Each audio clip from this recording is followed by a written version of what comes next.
નમસ્કાર દર્શક મિત્રો, અભિપ્રાય ન્યૂઝમાં તમારું સ્વાગત છે। પાવી જેતપુર નજીક નાની રાસલી ગામમાં આવેલી આદર્શ નિવાસી શાળાના હોસ્ટેલમાં રહેતા વિદ્યાર્થીઓની હાલત કફોડી જોવા મળી રહી છે।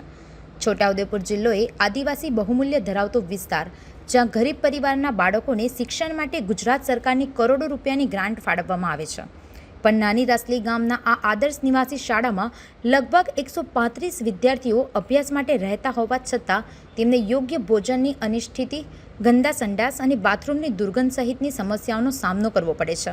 આ સ્થિતિએ શિક્ષણ માટે મંજૂર કરાયેલી યોજનાઓ સામે ભારે પ્રશ્નાર્થ ઊભા કર્યા છે। છોટાઉદેપુરથી સંવાદદાતા સાથે અભિપ્રાય ન્યૂઝ, વડોદરા।